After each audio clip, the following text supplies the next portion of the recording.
In this lesson, we'll go through an overview of Eclipse debugging capabilities, and you'll use your first app to explore debugging features.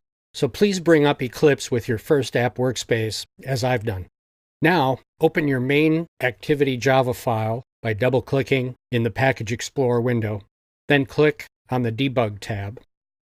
And recall that along the top is a strip of tool buttons. You can mouse over the buttons to display descriptions.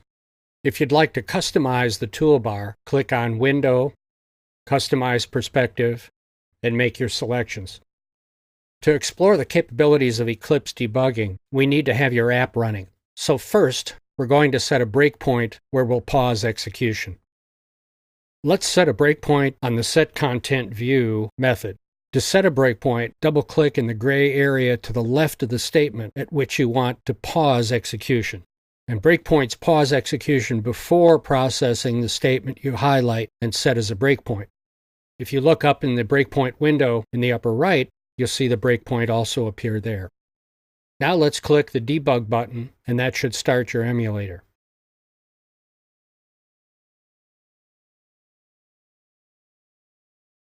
After your emulator starts, you should see the setContentView statement become highlighted. This means that execution is stopped at this point prior to executing the statement. In the virtual device emulator, you see that the text in the center of the screen isn't showing because the setContentView method didn't execute due to our breakpoint. Now minimize the emulator and go back to Eclipse. If you were using the breakpoint to debug your code, you could check the variable values up in the upper right in the Variables window. You'd be able to verify if everything is executing the way you expected. When you finish these checks, you'd click the Resume Execution button here. We're not going to do that because we want your app to remain paused while we look at the debug windows and capabilities. So let's now take a quick tour of the debugging windows. The debug window here contains information about threads running as a part of your app execution. If you expand a thread, you see the methods that were executed. Here's our onCreate method, and we'll learn more about threads in an upcoming lesson. Notice that when you click on a method, for example our onCreate method, you see information appear in the Variables window off to the right. And if you click on a variable, you see a bit more information below.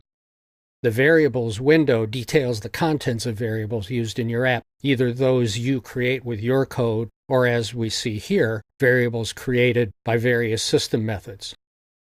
The Breakpoints window contains our single breakpoint on the onCreate statement. The Main Activity Java window contains our Java code. The Outline window contains an outline of our Java code.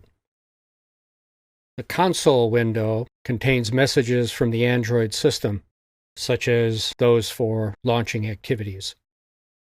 The Task window tracks reminders that you can add by right-clicking on the window, clicking on Add Task, keying in a description,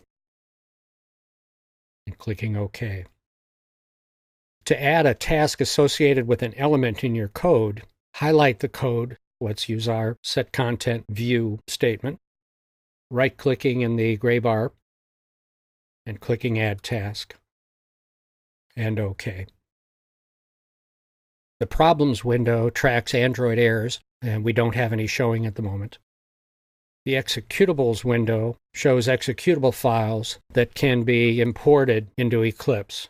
Right-click, click on Import, and go to your file system and pick out a file. We won't be using this window. The Logcat window here in the lower right displays messages logged by the Android system and those you create from within your app, often to help you with debugging. I'm going to expand that window so we can take a closer look at it. There are a number of levels of messaging severity shown in the drop-down here, from verbose down to assert. So if the selector is set to verbose, you get all the categories. If it were set to warn, you would get messages with a warn error or assert categorization. And you can use the search file here to search for message text content. So for example, if we put in the word content, we see that it's filtering messages with that word in the text. Now let's minimize that window. And now we click on the Resume Execution button here. And if we pull up our virtual device emulator, you see that the display text now shows in the center of the screen because our set content view statement has been executed. So that's a quick overview of Eclipse debugging capabilities, and we'll learn more about debugging in Eclipse in coming lessons.